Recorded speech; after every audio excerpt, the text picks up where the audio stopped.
Yeah, this first one's from Board Gamer. I do think it is a conversation around Chris at that bar Citizen, and in Asia or China. I think it was in China. He wasn't there, like on video there, and how he gave away a lot of their plans, which we all know will change. So it's titled, again, from Board Gamer, Chris Roberts on Star Citizen Alpha 4.0 and Squadron 42. Is next year the year? I don't think so, but maybe.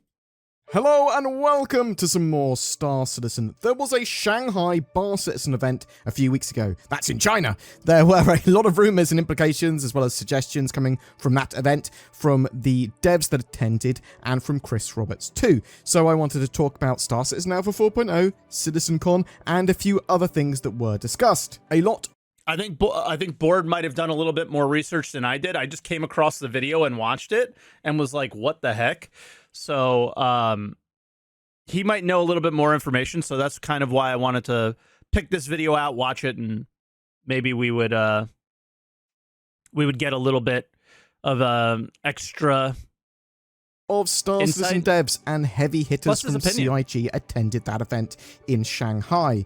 And I believe it was the largest Bar Citizen gathering ever. I believe, anyway. Please correct me if I'm wrong. In fact, it's basically second only to CitizenCon. 2,000 to 3,000 people showed up, I believe. Now, Chris Roberts and Sandy Roberts, they were not there, but they did appear on a live call, on a conference call in front of the audience there to answer some questions and talk about Star Citizen's future. However, a lot of this event does look like it's geared a bit towards marketing in China and Asia. Let's be clear, there's nothing wrong with that. CitizenCons, Bar Citizens, and even Inside Star Citizens and the development information that Cloud Imperium put out largely are marketing that helps either keep backers happy or attracts new ones. Largely, that's all it is. That's all it is. Like, at this point, I called out for it on Week in Review this week. There was 2 hot fixes this week. 2. None of which information was posted on a forum, in a tweet, in a video, just at the top of testing chat. Like, the fact that I have to go 35 different places to find out, like, what is going on with Star Citizen, you know, okay, for hot fixes, I need to go to testing chat. For the patch notes, I need to go to the forums. For other announcements, I need to go to the comm link. For some announcements, I need to go to YouTube. It's like, holy Jesus, dude. But it's all marketing. It's all to either keep the people that are currently backers happy or the ones that aren't yet interested in buying the game. That's the nature of the beast. It looks like Cloud Imperium are going to be fostering their other communities, like in China, moving forward. And we did find out that they're recruiting a community manager for that area. During the conference call, a few things were talked about. After October 10th next year, they're going to potentially be doing another Bar Citizen tour or something. October 10th is Star Citizen's birthday. So the reason he's saying October 10th is because he's saying after CitizenCon. So they don't know when CitizenCon is next year because it's not planned or anything. But it's usually around October 10th, right? And stop again in China. Now, Chris implied that there's a big announcement happening around 10th of October next year, or there's going to be a big release at CitizenCon next year, which is typically when CitizenCon's set, around the 10th of October. Obviously, this year, it's set on the 21st and 22nd of October, normally around the 10th. There are implications here, at least I believe from reading between the lines, and sort of what Chris is saying is that there may well be a Squadron 42 release for Q4 2024, or at least a major announcement which then allows them to have some solid marketing. Now, I think that they're going to be announcing some Squadron 42 stuff this CitizenCon, so 2023 CitizenCon. If you look at the roadmap, there's a load of Squadron 42 features that are coincidentally being completed before if you look at the roadmap, the only thing that they're working on is Squadron 42. This year's CitizenCon, so it looks to me like they might be showing some stuff and telling and all that sort of jazz. We don't know this for sure, obviously, but there does seem to be something big that's happening next year beyond just CitizenCon, but we don't know. And you should have huge salt warnings, because Cloud Imperium did potentially want to originally release Squadron 42 Episode 1 in 2016, or at least it was 2016. Answer the call. That might not have been a Squadron 42 release for then, but it was something big that was supposed to happen that never did, so bear that in mind. Cloud Imperium might have targets for Squadron 42 Episode 1 for next year. Will they meet those? Will they get there? We don't know. Cloud Imperium really do want to get a finished product out there, though. It is so important for them. Having Squadron 42 get out there and getting like a 9 out of 10, because they need the game to be good as well. Dude, I just want... Okay, my expectations for Squadron 42 are not very high as far as like the game goes. They're very low. But every time I see these trailers, every time I see, like, look at this, right? Look at this huge ship, all these little ships. I just want to know the story. I just want to go through the story, right? Like, one of the things that I think has made Bethesda, has made League of Legends, whatever company makes that, Riot, you know, they have a solid game that they made, which we don't have, and then there's some story out there, right? Like, I thought Blizzard did a really good job with, you know, coming out with the Warcraft games, and you played them, and there was some story in Warcraft, obviously. Warcraft 3 went really deep into story in comparison to the first two games, and then bang, they just blow up World of Warcraft, and like the lore, books, movies, everything, right? And for me, I want to see the universe of Star Citizen be built, not necessarily like get a bunch of star systems in Star Citizen, although that would be nice. I don't want to read about the lore that will change, because look at Pyro, right? The lore that was Pyro is no longer existing as far as we understand, right? So for me, I just look at this and I go, I just want there to be a set in stone story that is it. This is what it is. The games are out there. The game is out there. This system. This is exactly what it's like. There's no retconning anything. It is what it is. And I want to like have the opportunity to either like it or not like it.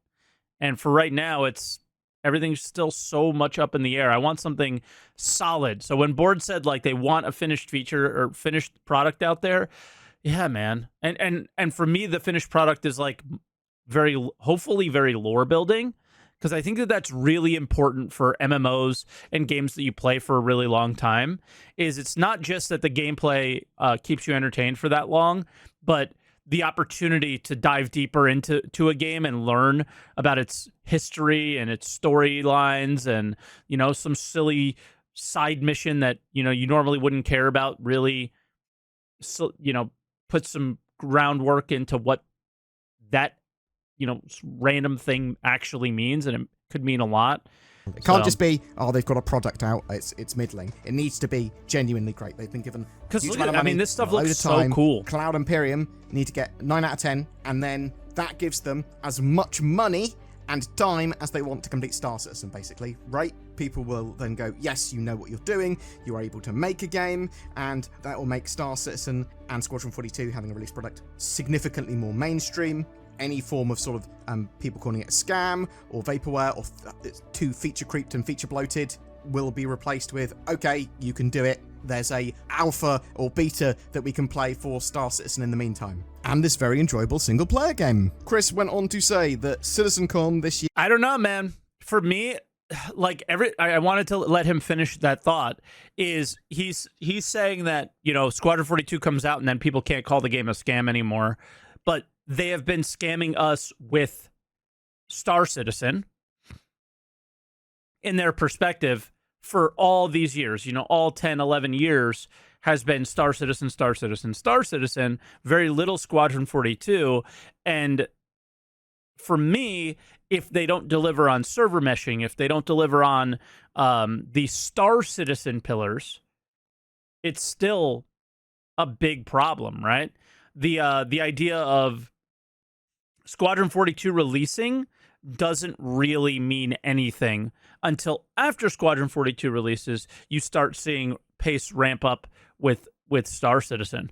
But I've said this before, at least in the UK, it's my understanding that, you know, you need to release something, you need to ship a product to be able to move up in from like junior developer to senior developer, like those kind of things at certain places.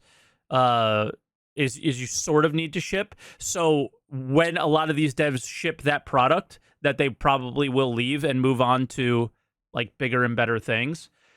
Jerry, who actually left CIG, said you used to. Okay, so maybe that's not the case.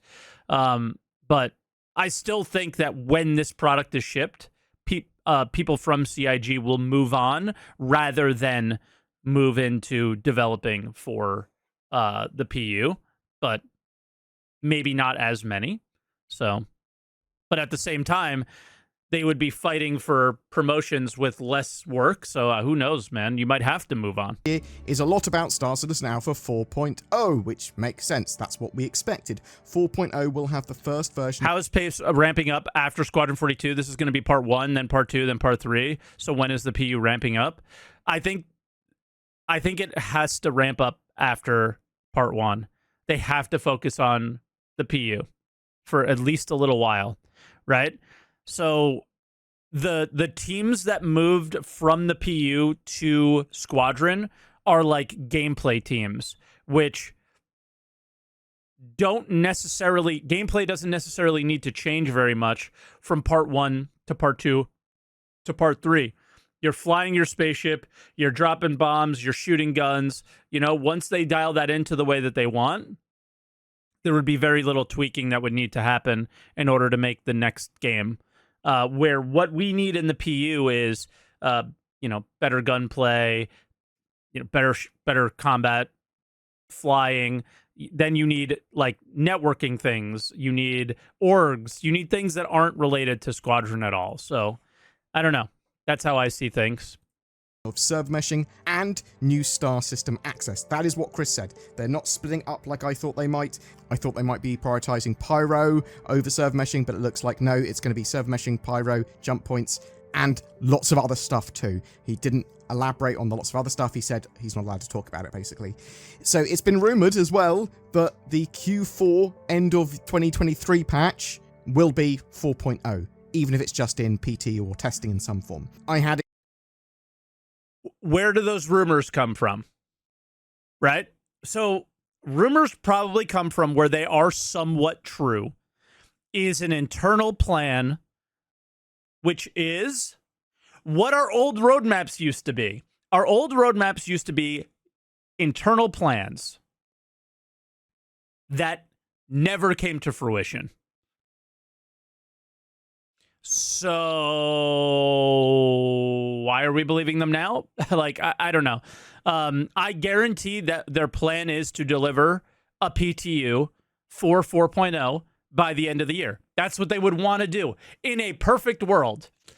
But this is Star Citizen. Expected an Alpha 3.21 that would focus on sort of bounty hunting and that sort of stuff. But it does appear, if rumors are to be believed, that it will be 4.0 by the end of the year, which, yeah, cool. We've had Pyro being the focus of CitizenCon for quite a while now. The 4 years? 4.0, the road to Pyro. It does look like it's all coming together, but we still don't know if that is going to be what happens over the next few months. Chris did say there was going to be a lot more coming for Arena Commander as well beyond Alpha 3.20.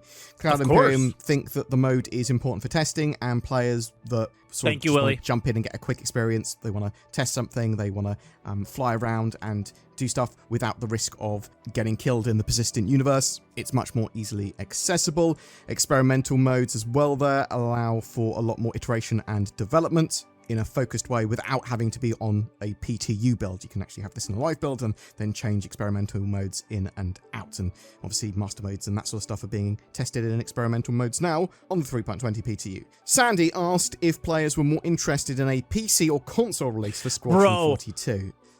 That was nuts. So this implies that the game may be available on consoles at some point in the future too.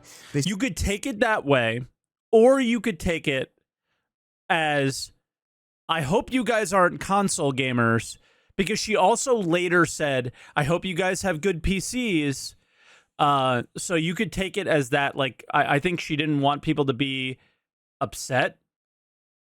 I watched it a couple times, and the more I think about it, the more I think she was trying to imply that this will not be a console game, and that you need a good PC to play Star Citizen, right? So there's it can go either way with that comment.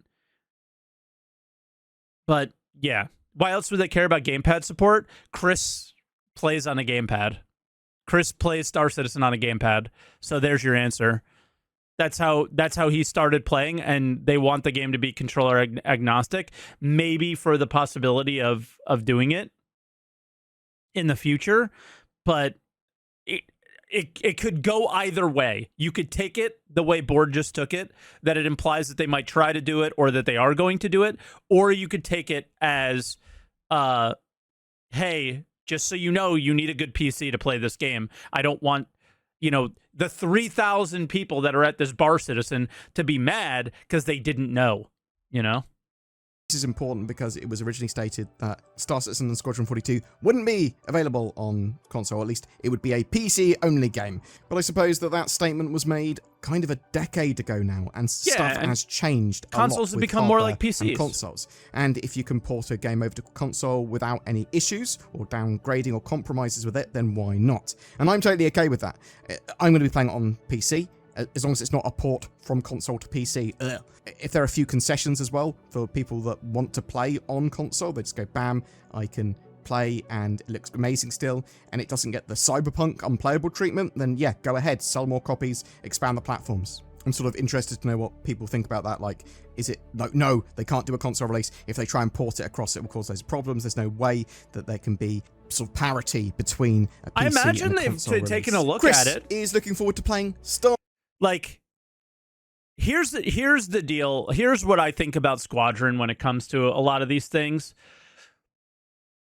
Is it would be so nice if they made money outside of the scummy ways that they've done it over the last 10 years. So if they ship it on console and it doesn't take an insane amount of effort to do so, and time and money, and it allows them to make a bunch of money on Xbox, a bunch of money on PlayStation, right? And they actually bring money in from a reasonable source that doesn't affect the PU in a pay-to-win negative way, then why would we be upset about it? You know what I mean? Who cares? Starfield as well, so we talked about this a little bit. He feels that it's a gateway game to Star Citizen and other space games, but he wants an MMO, which is why he's building Star Citizen. Star Citizen will have more freedom, and it's a multiplayer game. After players are done with Starfield, Star Citizen will be there for them. And I totally agree with him on that. So some people state that every new space game is somehow a Star Citizen killer, but Star Citizen has only grown. I think Starfield is going to introduce a lot of people to the genre, and Star Citizen is going to be for anyone wanting more or that sort of MMO experience, and I very much am looking forward to Squadron 42 as well. It's not... So the statement that Star Citizen will be there is very interesting to me, because elements of Star Citizen are there, but other elements of Starfield, like, name the best elements of Starfield. Right? Name the things that you do like in Starfield. So say you play Starfield and you enjoy it. What are the best elements of Starfield? The guns, the modding, the shipbuilding, the crafting, the story elements, right? So those are some of the better elements, none of which exist in Star Citizen. Okay? none of which exist in Star Citizen. So Star Citizen is not there unless you deliver on some of those. You have to now, like, you have to show Starfield fans, Space Sim, you have to show that you're going in some of those directions. You have to show that you can do these things too, right? And they're not going to be able to do that in time. How long will Starfield last in popularity and people playing it? The next month, 2 months, right? People will do multiple story playthroughs, and you can get 150, 200 hours out of Starfield from what I can gather so far of playing it with all the different side quests and, of course, with mods forever, sure. But I'm just saying the base game. I imagine most players will play through the base game and then put it down for a little while, maybe pick it up later and do a different playthrough. I already want to start over. I already want to do a new playthrough. But the idea of, kind of having those elements in Star Citizen is nearly impossible right now to bring people over and be like, yeah, this game has what I want in it. What Star Citizen will do is be like, whoa, the flying your spaceship is sick. The internal of your spaceship is pretty good. Honestly, I think the Starfield ones might be a little bit better for right now because you actually have interactable consoles that do things and things like that. But the idea of Star Citizen being there, I don't think it's there yet. I think if you had a little bit more crafting elements, I think if you had, progression through items on your character, Star Citizen is not an RPG, but I think it does need to adopt a few things like, armor progression, maybe like different, levels of it in a way without them being levels, and same with like ship components and things like that, right? Is the opportunity to build your character and grow and feel that sense of progression because, yeah, I think that's really important. Fuck that, it would turn PvP into a nightmare. How? Right? Oh, I'm not saying Elite. Elite Dangerous is like this insane grind behind insane weapons. Right? Insane weapons, insane components, things like that. I don't think it should be that. It doesn't have to be like, I don't mean levels. I mean to feel progression and feel that you're doing better, right? Like PvP, part of it should be skill, and I absolutely believe that you should have,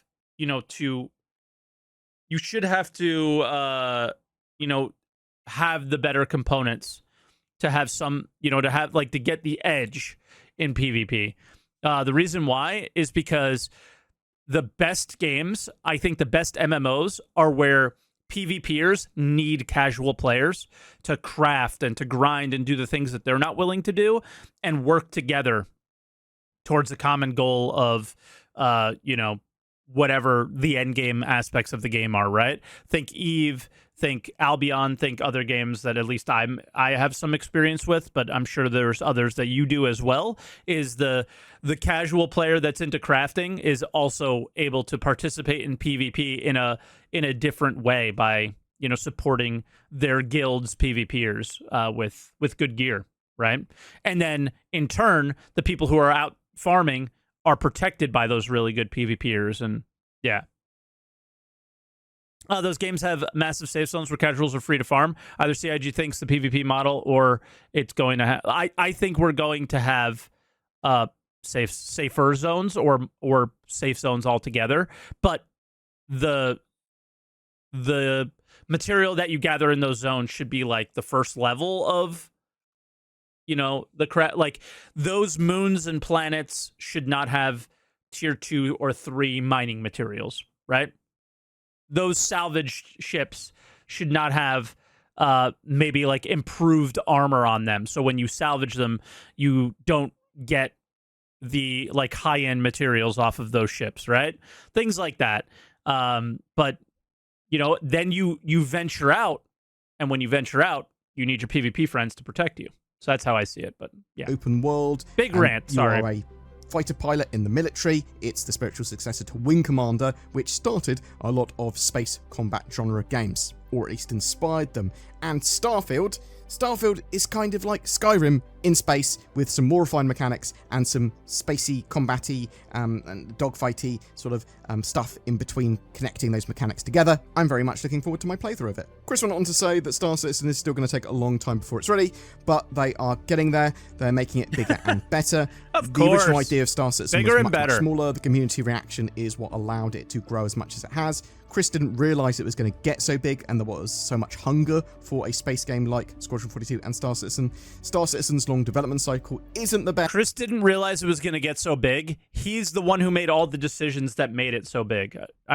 Unless a board means big financially, Yes, like lots of mistakes, disappointment, moving goalposts, reprioritizations, but they very much are working on their games and building them. As slow and frustrating as it can be sometimes for backers and players, there is still something to play that is regularly updated, and they move ever closer to completion each year. And I personally believe that there is a bit of a wall and waterfall there afterwards of content that may come to us after 4.0 once they've got server meshing in there. And then again, I mean, we all have, I think that's the reason why we're all here, is we all believe that there should be a bit of a floodgate that opens after 4.0. Because I think if we don't believe that the content will start coming after 4.0, then why would we be here in the first place? But if that, for me, I just look at it as, if it doesn't, that's where I'm going to start, feeling like this is not going to happen. You know what I mean? But the thing is, how many times have we said after X there will be a floodgate?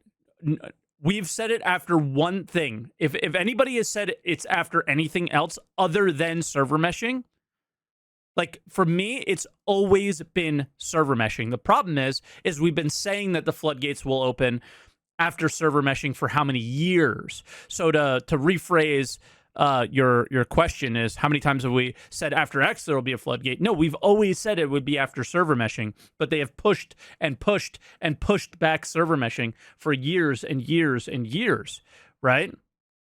4 years talking about server meshing being released next year, right? That's the problem.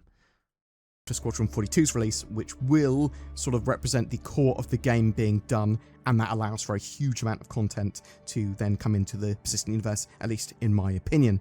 For some more China and Asia-centric highlights, there are no plans for CitizenCon in Asia at the moment, but they will have other events that they support. They do want some big official events, if possible, in the future. They just want to do more bar citizens. Is going to be dubbed and subbed in Chinese, simplified, and traditional for subs as well, I believe they said. They're also expanding payment methods as well to support China and Asia better. Boom! That's it for your Shanghai Bar Citizen rumor video, reading between the lines of what Chris Roberts and Sandy were talking about when they were getting some questions on the stage. Take it with a reasonable amount of salt, just because, rumor and interpretation. But I am really interested to know what you think. Do you think we'll see Star Citizen Alpha 4.0 by the end of the year? Do you think at CitizenCon this year they may announce a release date or show a load of Squadron 42 stuff? Do you think by the end of next year we might see Squadron 42 actually in our hands? Do you think it's sensible for Cloud Imperium to expand into China and Asian markets? Are you playing Starfield as well? What do you think of that? Whatever your thoughts, I'd love to hear from you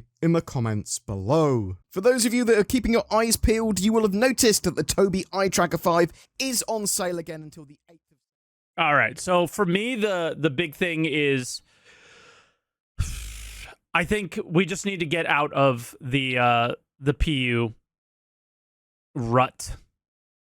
And the only way to do that is for them to start focusing more on things. Like, again, I think the biggest thing is Star Citizen won't be there until there's more gameplay elements and more finished, released feeling things for Star Citizen, not Squadron, right? So I want to see more progression systems in the game, and I think that they're working towards that with reputation and other things, so we'll see.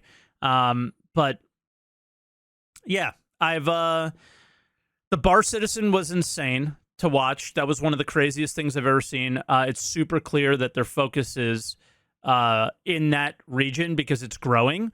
And, well, money, everything is still about money, and it's not about the game from everything that they communicate. And it's starting to drive me insane that we still don't.